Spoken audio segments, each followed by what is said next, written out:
Portanto, o efeito mais importante não é o radiativo de o CO2 absorver e emitir radiação, mas sim a condução de calor do ar em contato com a superfície. Portanto, propostas como Protocolo de Quioto, que olha que ridículo, se comprometia a reduzir 5,2% das emissões humanas, 7 bilhões.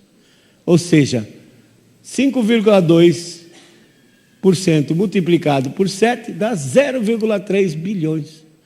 Contra fluxos naturais de 200 bilhões e uma incerteza de 40 bilhões.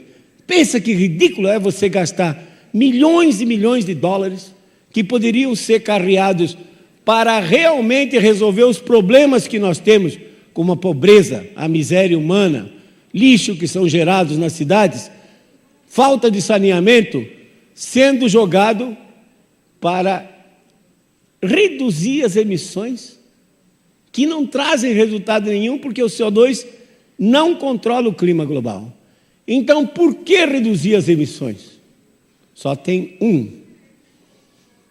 uma resposta para isso. Se não existe uma crise climática, se a flutuação, a variação do clima é natural, se o CO2 não controla o clima global, reduzir as emissões significa gerar menos energia elétrica. Porque hoje, a matriz energética no mundo, 80% dela depende do petróleo e do carvão mineral. E tem que emitir mais CO2 se você vai gerar mais energia. Obrigando a responsabilidade mútua a reduzir as emissões, significa menor desenvolvimento para os países subdesenvolvidos. Existem 47 países no mundo que têm o IDH, o Índice de Desenvolvimento Humano, bom. E os outros 160? Então, uma vez que você impede que os países gerem mais energia elétrica queimando petróleo e carvão, eles vão ter um índice de desenvolvimento menor e, consequentemente, a desigualdade social no mundo vai aumentar. Os ricos cada vez mais ricos e os pobres cada vez mais pobres. Não existe crise climática. O que existe é uma manobra para evitar que países, principalmente emergentes, como Brasil, Índia, China, África do Sul, Rússia, venham a integrar as nações que comandem o mundo. Segunda parte, e o degelo? O Ártico. É culpa do homem? Vamos ver. Aqui está a variação da temperatura do Oceano Atlântico Norte, que é muito importante para o clima da Europa Ocidental e para o gelo que existe no Ártico. Desde 1856, o Atlântico se aqueceu, e notem que são variações de longo prazo. 30, 40 anos aquecido, 30, 40 anos esfriando, aqueceu de novo, esfriou. 1925. Qual era o carbono que o homem colocava na atmosfera nessa época? Passou de frio para quente. Então, o que está acontecendo?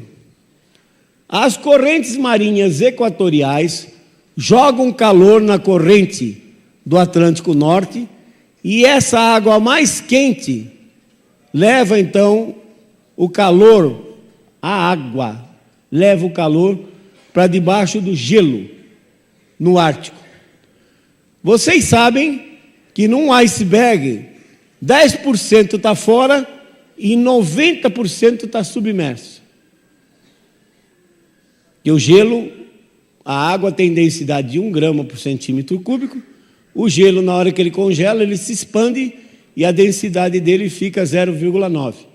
Então, 9%, 90% dentro da água, 10% fora.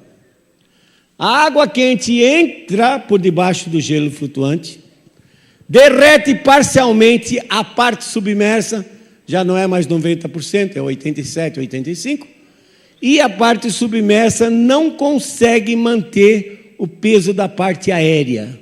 A parte aérea colapsa, desmorona. Vocês vejam nesses filmes que estão na internet que o gelo não está derretendo, virando água e escorrendo, não. Ele está desmoronando, colapsando e caindo num mar mais aberto, cuja água está ligeiramente 0,4, 0,5 graus mais aquecida. Não tem nada a ver com o ar, não tem nada a ver com o aquecimento global. É apenas transporte de calor da região tropical para a região polar, feito pelas correntes oceânicas, e daqui a pouco vocês vão ver uma das possíveis causas para isso. Resultado, no clima do Ártico, já mostrei esse slide, um aumento de 4 graus centígrados entre 1925 e 1946, perfeitamente natural, associado ao calor levado pelas correntes marinhas. E olhe agora,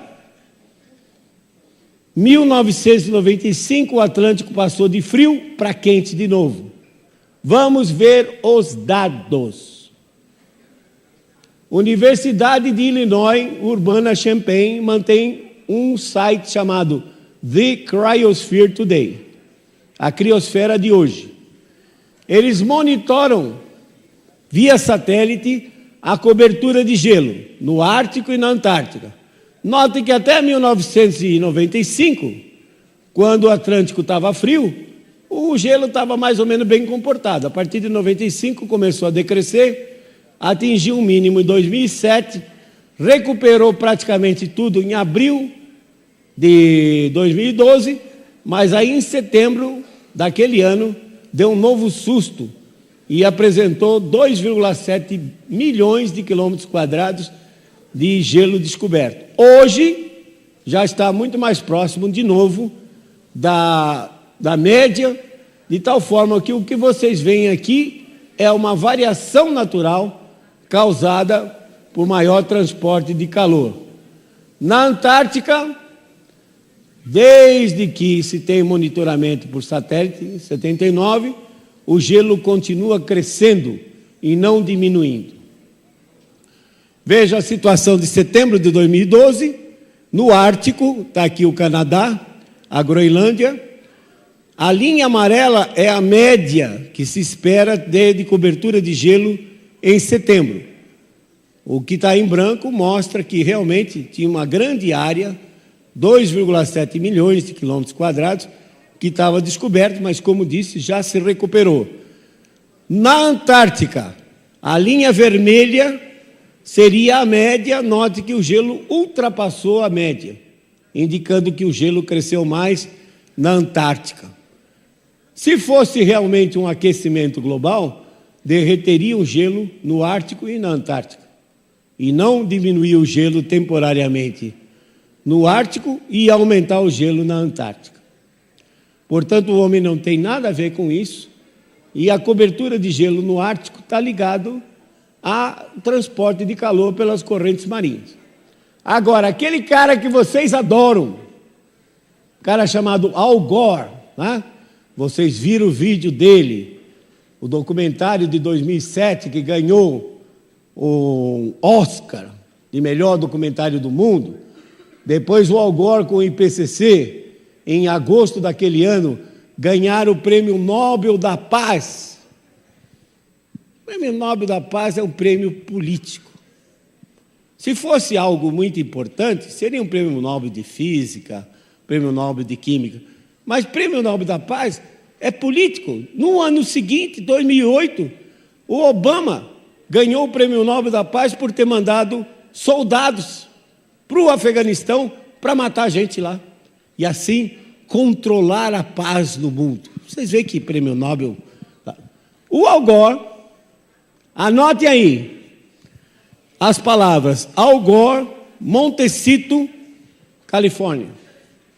E quando vocês entrarem na internet, vocês vão ter oportunidade de ver as fotos da fantástica mansão que o Al Gore comprou em Montecito. A mansão estimava-se valia 25 milhões de dólares. No auge da crise imobiliária americana, em 2008, ele pagou cerca de 9 milhões de dólares pela mansão.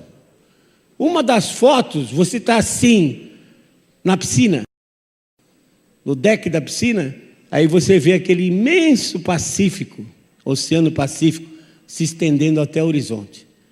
Aí você fica pensando, como é que um cara que diz que o nível do mar vai subir de 6 metros nos próximos 100 anos, gasta 9 milhões de dólares para comprar uma casa ao nível do mar? Não é estranho isso?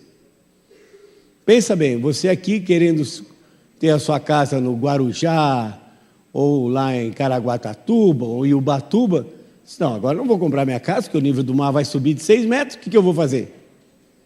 Eu, que moro na Pajuçara, lá em Maceió, estou ao nível do mar, como é que eu ia fazer para chegar em casa? Bom, já que o Algoa gastou 9 milhões de dólares para comprar uma casa ao nível do mar, eu não tenho mais que me preocupar, e vocês também não. Se você tem o seu sonho de ter sua casa lá em Ubatuba, continue poupando dinheiro e compre a casa lá, que o Algoa já garantiu para nós que tudo que ele fala não será cumprido. Olha aqui a visão, de acordo com o History Channel, de Manhattan, com o nível do mar a 6 metros do que está hoje. Dá para ver aqueles táxis amarelos que são comuns em Nova York? Dá não, né? É porque eles foram convertidos em Yellow Submarines. Submarinos amarelos, para poder chegar até o edifício, senão não tem como chegar, né? Muito bem. O nível do mar varia. Aliás, o nível do mar flutua. E aqui estão dados de 6 missões espaciais que tinham a missão de medir o nível do mar, radioaltímetros. A primeira e a segunda já pifaram, a terceira, o Envisat europeu, pifou no final do ano passado, mas esses satélites estão mostrando que desde 1993 o nível do mar vinha subindo. Quando chegou em 2007, o nível do mar parou de subir. Sim, mas se o aquecimento global é provocado pelo homem e pelo CO2, por que o nível do mar não continuou a subir? Por que o nível do mar se estabilizou e, na realidade, começou a decrescer?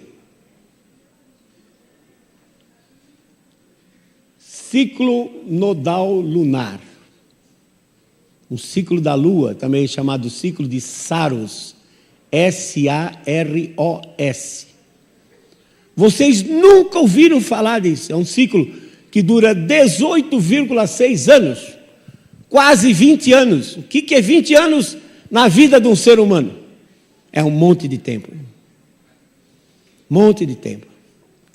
Vocês não tinham ouvido falar desse ciclo, mas quem construiu o Stonehenge no período da Era do Bronze, deixou lá uma pedra com 19 buracos. O pessoal daquela época, de 3.500 anos atrás, eles observavam a variação do plano da órbita da Lua com relação ao equador terrestre. O plano da órbita da Lua, ele não é fixo. Ele, com relação à Terra, ele corta entre 28,6 graus de latitude norte-sul. Depois ele vai baixando até 18,4 e volta para 28,6 em 18,6 anos. Quando ele está no máximo, ele cobre metade da superfície terrestre. Então a atração gravitacional da Lua puxa a superfície do mar para cima, da ordem de 12 a 13 centímetros, quando comparado com o mínimo desse ciclo lunar.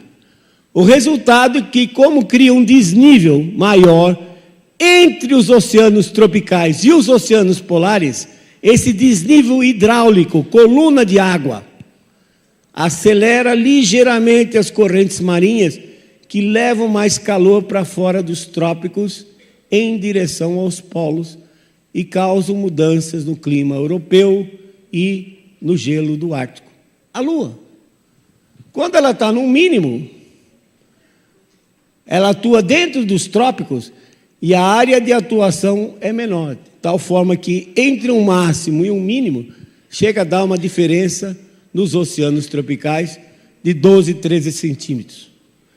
Portanto, o homem não tem nada a ver com isso. Se vocês forem ver os números de transporte de calor feito por essas correntes marinhas, você vê que o homem não tem condições absolutamente de gerar essa energia.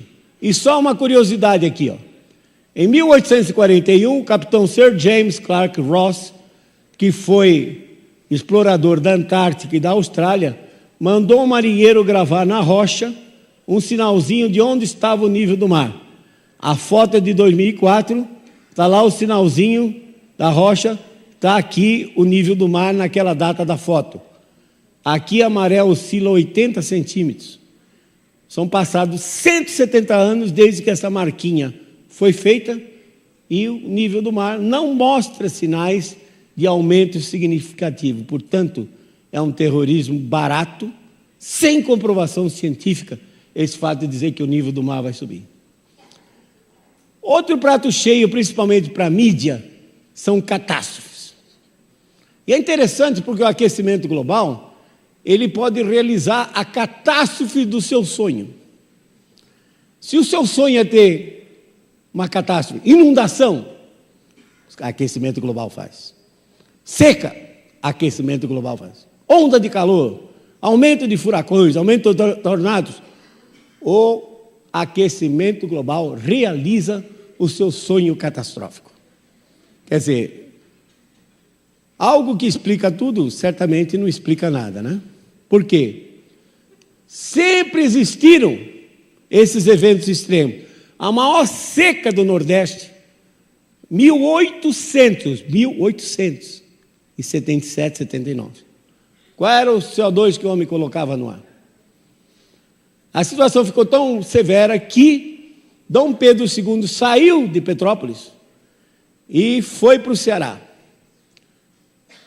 No Ceará, ele, num discurso inflamado, ele inseriu a seguinte frase: venderei até a última joia da coroa para salvar o povo nordestino. Ora, como o imperador sabidamente tinha várias mulheres, nós nunca soubemos quem foi a coroa que ficou sem as joias. Mas as secas estão lá, retornaram no ano passado. São Paulo. Você acha que chove muito em São Paulo hoje? Nós fizemos um estudo com 19 pluviômetros da região metropolitana de São Paulo, inclusive um daqui de Barueri. E o da Estação da Luz, que tem dados desde 1888, chamou a atenção, que mostra que a frequência de chuvas superiores a 30 milímetros foi maior na década de 40 e 50, seguida pela década de 50 e 60. Ou seja, há 70 anos atrás, chovia mais em São Paulo do que chovia nesses últimos 30 anos. Só que tem um detalhe. A cidade não era tão impermeabilizada quanto é hoje. A área de captação não era tão grande quanto hoje. Cada milímetro de chuva corresponde a um volume de 1 litro por metro quadrado. Se chover 100 milímetros num campo de futebol, que é aproximadamente 1 hectare, 10 mil metros quadrados, 100 milímetros de chuva gera um volume de 1 milhão de litros. E tem mais. São Paulo tinha 264 córregos, que foram, secretário, canalizados com tubos fechados. Por exemplo, a 23 de maio, tinha um ribeirão chamado Itororó, que está debaixo dela.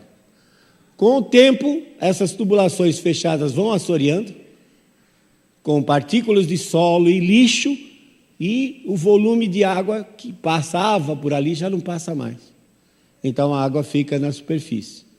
Portanto, tomem cuidado, Barueri está se expandindo, não permitam que se façam canalizações fechadas. O ideal, se tiver que fazer as canalizações, é canalização aberta, para que se possa estar constantemente limpando e permitindo o escoamento da água. O resultado é que, se passar a chover agora, em São Paulo, como chovia 70 anos atrás, o caos vai ser muito maior, com congestionamento de 150, 200 quilômetros, sendo mais comuns do que eram antigamente. Ondas de calor. Selecionei uma que foi muito bem estudada, 1896, no leste dos Estados Unidos, só em Nova York, matou mais de 3.000 pessoas. Qual era a população de Nova York em 1896? Certamente muito menor do que agora, e mais de 3.000 mortes. Realmente foi uma catástrofe naquela época. O maior furacão que já entrou nos Estados Unidos, 1.900, matou metade da população de Galveston, no Texas. Então é muito importante que as pessoas não confundam intensidade do fenômeno com vulnerabilidade social. À medida que a população aumenta e passa a ocupar áreas de risco, morre mais gente. Não é a intensidade do fenômeno, é o fato das pessoas se localizarem em áreas de risco potencial. Região serrana do Rio de Janeiro, janeiro de 2011, desapareceram mais de 1.000 pessoas. Aquecimento global? Não. Gente morando em lugar errado, inapropriado, em área de risco. Foi a primeira vez que aconteceu? Não. Entrem na internet, Serra das Araras, 1967. Um evento semelhante fez com que mais de 1.700 pessoas desaparecessem. Soterradas, não afogadas, soterradas. 1.700 pessoas. Qual era a população do Brasil em 1967? Não sei. Eu me lembro que em 1970 tinha uma musiquinha da Copa que dizia 90 milhões em ação. E morreram 1.700 pessoas comparado com as 1.000 de agora. Agora nós somos quase 200 milhões. Tem muito mais gente para morrer, se ocupar a área de risco.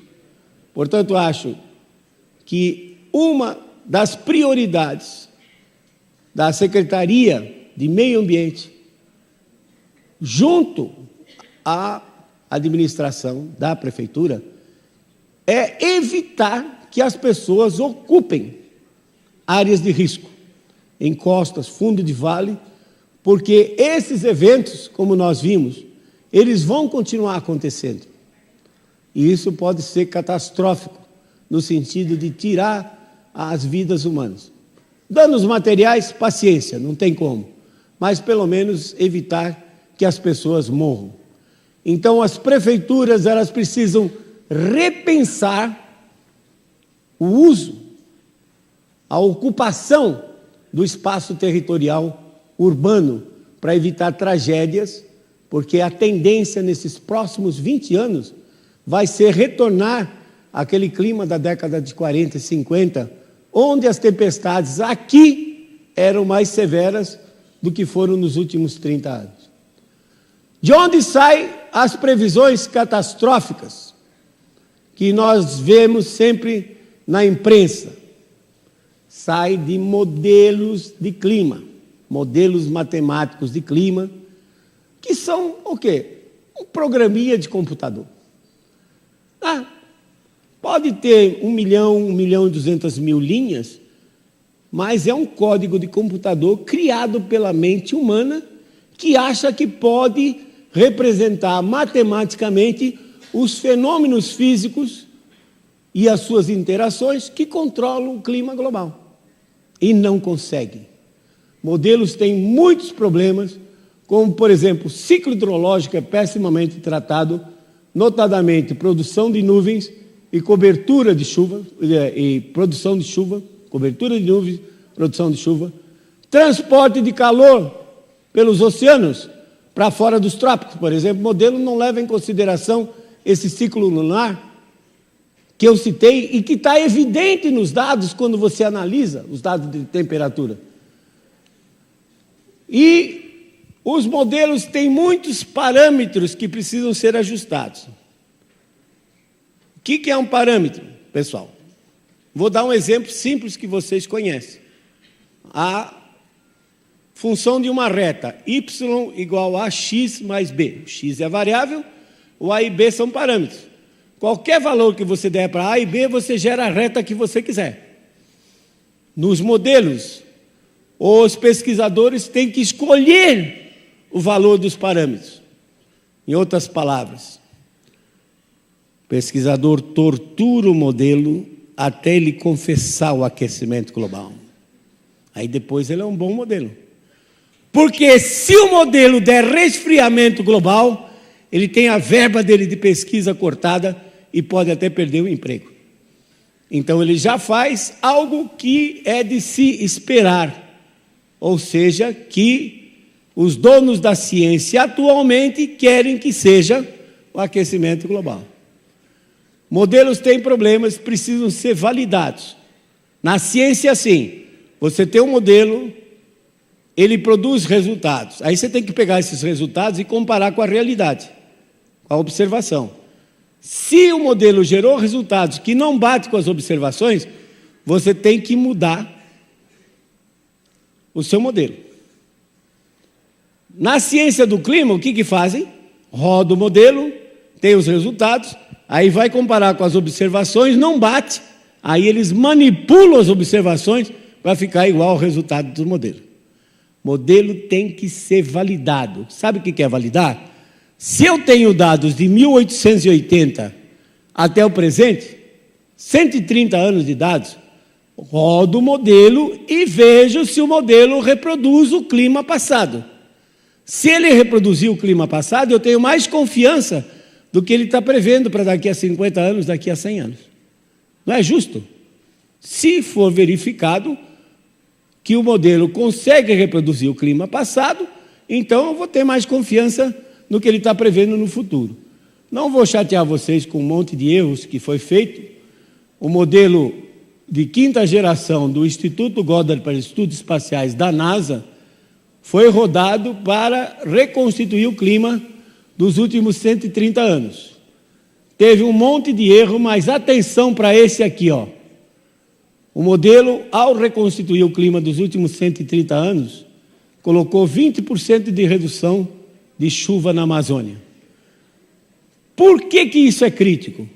A Amazônia, juntamente com a Indonésia e com o Congo, são as 3 fontes de calor do mundo. Ou seja, o vapor d'água é transportado, a umidade é transportada, é convertida em chuva em cima da Amazônia, e essas nuvens grandes, ao converter vapor em chuva, elas liberam calor e esse calor é transportado para fora. Ou seja, as 3 fornalhas para manter o clima atual são essas 3 fontes de calor. Se o modelo erra numa delas, certamente vai errar no resto. E isso aqui é uma figura que deverá aparecer no 5º relatório do IPCC. Deverá aparecer. Não sei se vai.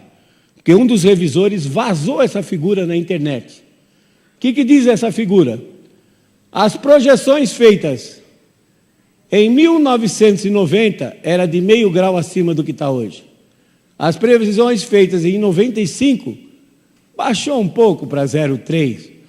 Em 2001 subiu de novo para 0,39 e agora em 2007 as previsões é que as temperaturas estariam a 0,37 graus acima da média e as observações mostram que as temperaturas estão aqui embaixo.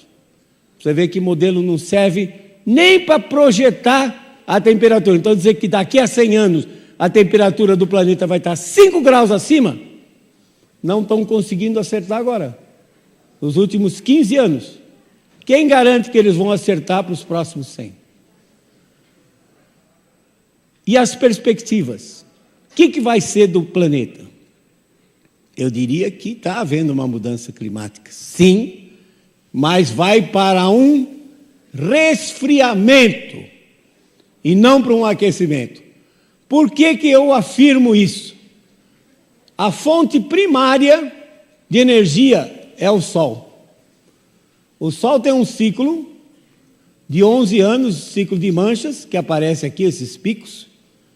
E quando ele está com um número de manchas muito grande, como por exemplo em 1960, com cerca de 250 manchas, ele está muito ativo, produz mais energia. Atingiu o máximo, ele tem um ciclo então de cerca de 90 a 100 anos, todo início de século, o Sol entra num mínimo de atividade. Então, depois daquele máximo, em 1960, a atividade solar começou a decrescer. Notem, agora, dados recentes mostram então que em dezembro de 2008, o Sol atingiu um mínimo, começou um novo ciclo de 11 anos, o previsto era aqui, e o observado está sendo muito abaixo em termos de atividade solar do que se esperava. O Sol, estando menos ativo, vai produzir menos energia. Uma das preocupações que nós temos é quanto ao campo magnético solar. O campo magnético solar está mais fraco, 30% mais fraco do que teve no máximo do último ciclo de 11 anos. Nós sabemos que o campo magnético solar interage com o campo magnético terrestre, mas ainda não temos a ideia de como isso modifica os seres vivos. Nós sabemos que muitos seres vivos dependem do campo magnético terrestre. Com o campo magnético solar enfraquecendo, nós não sabemos o que vai acontecer com o campo magnético terrestre e não sabemos qual vai ser o impacto nos seres vivos, no clima e no meio ambiente. Mas eu tenho certeza que nós vamos aprender muito, porque a última vez que isso aconteceu foi há 100 anos atrás. Então vocês, jovens, vocês são privilegiados nesse aspecto, porque vocês vão poder acompanhar agora um evento que só ocorre a cada 100 anos. Qual vai ser o impacto da redução do campo magnético solar, no campo magnético terrestre e na vida, no meio ambiente, no clima da Terra? Eu acho que nesses próximos 20, 22 anos, nós vamos aprender muito sobre isso, que nós temos a ignorância total hoje sobre esse assunto. Os oceanos também estão se esfriando. Os oceanos são outro grande controlador do clima terrestre, como disse, cobre 71% da superfície da Terra. Aliás, esse planeta tem o nome errado. Não sei porque ele tem nome de planeta Terra, se a maior constituição da sua superfície é água. Miguel Arantes disse, Guilherme Arantes disse muito bem, Terra, planeta, água, e não terra. Os oceanos estão se esfriando. Como é que nós sabemos disso? Hoje nós temos umas engenhocas que permanecem estáveis, flutuando a 2.000 metros de profundidade. Se deslocam com as correntes marinhas, no 10º dia, inflam as aletas e sobem medindo salinidade e temperatura, chega lá em cima e reporta para o satélite. Quantas dessas engenhocas vocês acham que nós temos hoje? Aí, ó. Dia 3 de junho, há 3 dias atrás, 4 dias atrás, 3.556 reportaram para o satélite. Você acha muito? Não. São 361 milhões de quilômetros quadrados de oceanos. 3.600 boias dá uma para cada 100 mil quilômetros quadrados em média. Ainda é pouco, mas nós hoje já sabemos muito mais do que acontecia no passado e os modelos dizendo que os oceanos iam estocar mais, como o modelo da NASA, do GIS, iam estocar muito mais calor. Veja o número aqui, ó, 10 elevado a 22, um acompanhado de 22 zeros, joules por ano. E as boias estão dizendo que na realidade os oceanos estão esfriando. E olhem esses mapas aqui, ó. Aqui está, do lado esquerdo, Estados Unidos, Brasil, Austrália, China. Aqui é a temperatura do Oceano Pacífico. Em azul, frio, em vermelho, quente. Então, frio dentro da região tropical, quente fora da região tropical. Isso foi o período de 1947 a 76.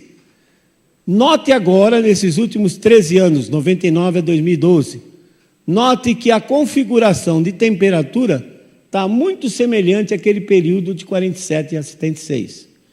Então, se a gente for olhar a variação da temperatura do Pacífico no século passado, desde 1900, a gente vê que o Pacífico se aqueceu entre 1925 e 1946, se esfriou em 1946 a 1976, voltou a se aquecer em 77 e 98, e é esse aquecimento recente que estão dizendo que é culpa do homem, mas está muito claramente ligado ao aquecimento do Pacífico. E como vocês viram no mapa anterior, o Pacífico então está indo para uma nova fase fria. Esse ciclo todo demora 50, 60 anos, 25, 30 anos aquecendo, 25, 30 anos esfriando. 60 anos é a vida de um ser humano. E as pessoas não têm condições de ligar essa variação do clima com variação da temperatura do Oceano Pacífico, que ocupa 1/3 da superfície terrestre. A Terra tem 510 milhões de quilômetros quadrados, o Pacífico sozinho, 180 milhões. A atmosfera é aquecida por baixo, como disse, em contato com a superfície. Se a temperatura do Pacífico muda, ao esfriar, ele esfria a atmosfera toda, esfria o clima e muda o clima global. Vejam, quando o Pacífico se aqueceu entre 1925 e 1946, esse é o traço da temperatura média global, a mesma fonte, Universidade de East Anglia. O Pacífico se aqueceu, a temperatura aumentou, o Pacífico esfriou depois da guerra, muito embora tenha havido um aumento nas emissões, houve um resfriamento global, aqueceu de novo agora de 77 a 98 e agora está indo para um novo resfriamento. Uma das consequências são os El Ninhos e Laninhas. Antes de 1976, a frequência de Laninhas era muito grande e os El Ninhos eram pouco intensos, de curta duração. De 76 a 98, os El Ninhos foram muito intensos, o que causou o aquecimento global. E os Laninhas, que causam resfriamento, foram muito poucos, 2 na realidade, de baixa intensidade. Para nós aqui, no estado de São Paulo, quando o Pacífico está frio, nós temos invernos mais frios e mais rigorosos. Quais são os impactos, então, regionais e locais? Para o Brasil como um todo, janeiro a março é o período que mais chove. Se agora eu pegar aquele clima passado, da década de 40, 50, 60, até a metade da década de 70, o que foi que aconteceu naquele período? Naquele período, isso são dados, não é modelo não, são dados de chuva colocados no mapa e feito então com um surfer que dá essas visolinhas. Notem, naquele período houve uma redução de chuva no centro-oeste. Não era tão ruim, porque o centro-oeste era praticamente cerrado naquele período. Mas agora não, o centro-oeste é um dos maiores produtores de grãos do mundo. E uma redução de chuva no período de janeiro a março, particularmente o que os agrônomos chamam de veranicos, que são períodos secos de 2, 3, 4 semanas durante o período de crescimento do cultivo, vai ser crítico para a produção de grãos no Brasil. No período de abril a setembro, que é o que menos chove, a gente percebe que a seca, o período de redução, a redução de chuva se estende também para o Rio Grande do Sul, Santa Catarina. No centro-oeste não é crítico, porque realmente chove muito pouco nesse período. Voltando um pouco, que se dimensionar, olha, o máximo de chuva em cima do Rio de Janeiro. São 27 anos de dados. Se aparece isso na média, muito claramente, o Rio de Janeiro vai sofrer, nesse período de janeiro a março, chuvas intensas, que vão causar novas catástrofes. Garanto para vocês, escrevam isso, vocês vão ver que vai ocorrer. No período de abril a setembro, o máximo se desloca para o norte do Espírito Santo e sul da Bahia. Em termos de temperatura, nós temos então julho, agosto. Naquele período passado, tínhamos aqui temperaturas, pegando o estado de São Paulo, Minas Gerais e o centro-oeste, de até 2 graus abaixo da média. Então não vai aumentar a temperatura global. Em média, a temperatura vai decrescer, principalmente nos invernos, associada à entrada de massas de ar polar de grande intensidade. Nesse período aí, 1976, foi um período de geadas muito constantes e fortes aqui. Eu era garoto, me lembro da de 1952, em que eu saí para ir para a escola, e minha mãe disse que 5 minutos depois eu voltei, que eu estava com a mão dura, congelada, de tanto frio que fazia de manhã, naquele período do inverno de 52. Mais recentemente, em 1975, julho de 75, entrou uma forte massa de ar polar, queimou todos os cafezais de São Paulo, do Paraná. Essa massa de ar polar entrou, passou pela Amazônia, para vocês terem uma ideia, Rio Branco, no Acre, a temperatura mínima foi 6 graus centígrados, em plena Amazônia. Matou milhares de toneladas de peixes, répteis e gado, porque o gado, o animal, coitado, ele fica no pasto, é diferente do gado leiteiro, que é recolhido para o estábulo, para tirar o leite. O gado de corte, ele fica no campo, e a temperatura vai caindo, e ele não tem como se defender, e ele morre de hipotermia. Já agora, 2010, já aconteceu em junho de 2010, uma massa de ar polar subiu pelo rio Paraguai, afetou mais o oeste do Brasil, principalmente Mato Grosso e Rondônia, mas afetou muito o Paraguai e a Bolívia, e o Peru também. Matou milhares de toneladas de peixes, répteis, como jacarés, por exemplo, e gado. Então nós podemos esperar invernos mais frios, com uma frequência maior de geadas. Para concluir, lembrem-se, clima varia por causas naturais. O homem não tem condições de interferir no clima global. Ele pode sim modificar o clima local. Se isto aqui era o Planalto do Piratininga, em 1500, Mata Atlântica, você substitui uma selva natural por uma selva de pedras, claro que modifica o clima local. Mas esse sinal é muito pequeno e ele não se propaga globalmente. As pessoas não têm ideia da dimensão disso. 71% da Terra são oceanos, 29% continentes. Desses 29%, 15% são os desertos e terras geladas. Restam 14%. Dos 14%, felizmente, 7% são cobertos com florestas naturais, como a Amazônia, e florestas plantadas, como as florestas boreais. O homem, com a sua agricultura, com as suas cidades, manipula apenas 7% da superfície do planeta. Localmente, o homem pode ser desastroso. Globalmente, esse sinal não significa nada. 7% contra 71% de oceanos, os oceanos são os grandes comandantes do clima global. Eventos extremos, chuvas fortes e secas, sempre aconteceram com clima frio ou quente, e vão continuar acontecendo.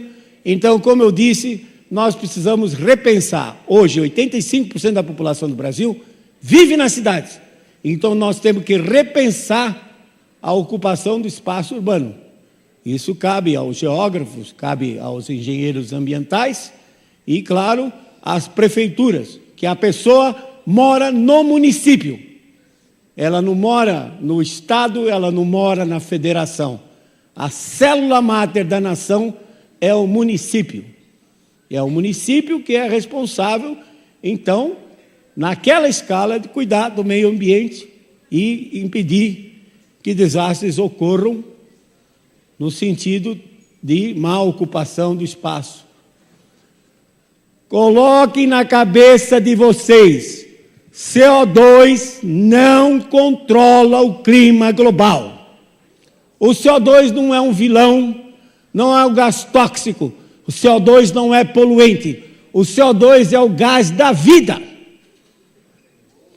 Pense na hipótese absurda de acabar com o CO2 nesse planeta. O que iria acontecer? Iríamos nós também. Por quê? Porque nós dependemos dos vegetais para produzir a comida que nós comemos. Aí você diz assim, não, mas eu sou um vegetariano superior. Eu só como picanha. Sim, mas para chegar a picanha, tem que passar pelo estágio de boi herbívoro. Tá? Com 150 ppm para baixo, as plantas param de produzir. Morrem. Então, quanto mais CO2 tiver nesse planeta, melhor é. CO2 é comida de planta. Elas tendo mais comida, elas vão produzir mais. Centenas de ensaios agronômicos já foram feitos, dobrando a quantidade de CO2, 800 ppm, 1.200 ppm, e mostram que a produtividade das plantas aumenta entre 30% e 50%. Até o experimento feito aqui no estado de São Paulo, com cana-de-açúcar, mostrou que dobrando o CO2, a cana produziu 40% a mais. Então, o CO2 é benéfico para a humanidade. Quanto mais CO2 tiver, melhor é para as plantas, melhor é para nós. Reduzir as emissões é inútil, porque o CO2 não controla o clima global e todo o dinheiro que for investido em redução de emissões ou qualquer estudo correlato é jogar dinheiro fora. E nós temos outros problemas muito mais prioritários, como a miséria humana, lixo nas cidades, saneamento básico, educação, saúde para resolver. Nós não podemos nos dar o luxo de ficar gastando dinheiro com coisa que não traz retorno. O exemplo é a Comunidade Europeia que eu citei para vocês antes. Na minha visão, primavera e verão, setembro, outubro, novembro, nós vamos ter frequência maior de tempestades. No período da produção, do cultivo, frequência maior de veranicos, principalmente em janeiro. E no período mais seco, na minha opinião, o período mais seco vai ficar mais seco. Os invernos vão ser mais rigorosos. E no inverno, como as nuvens não vão conseguir crescer muito, elas vão produzir garoa. E São Paulo volta nesses próximos 20 anos. Aliás, já está sendo constatado que a garoa voltou. São Paulo, nesses próximos 20 anos, volta a ser São Paulo da garoa. É claro que invernos mais rigorosos vão trazer problemas também com viroses e do sistema respiratório. Agora, não é porque eu digo que o homem não tem condições de mudar o clima global que eu estou dizendo que nós não devemos conservar o ambiente. A conservação ambiental, ela é fundamental para que o homem continue vivendo neste planeta. Então, tudo que vier em benefício, vamos reciclar material? Vamos reciclar material. Vamos conservar o solo? Vamos. Vamos ter iluminação e eletrodomésticos, eletroeletrônicos com baixo consumo de energia? Vamos. Tudo que vier em benefício. para a conservação ambiental é muito bem-vindo, porque isso vai nos dar condições de continuar vivendo nesse planeta. Agora, preste atenção, independentemente se o clima aquecer ou se esfriar, a conservação ambiental é necessária. Então, a conservação ambiental não tem nada a ver com mudança climática. Ela é necessária e ponto. Se aquecer, ótimo. Nós temos registros que quando o clima esteve mais quente, a humanidade floresceu. Esfriar é ruim, porque os registros mostram que civilizações inteiras desapareceram com o resfriamento. Se eu tivesse a opção, fosse me dada a opção, professor Molhon, o que o senhor quer? São Pedro chega para mim e diz, o senhor quer que aqueça ou esfrie? Eu diria, eu quero que aqueça, porque aquecendo é melhor para a humanidade. Mas, infelizmente, nesses próximos 20 anos, vai haver um resfriamento global. Os dados passados indicam esses ciclos e a conservação ambiental, independentemente de esfriar ou aquecer, ela é de extrema importância. Muito obrigado. Era só isso que eu queria falar para vocês.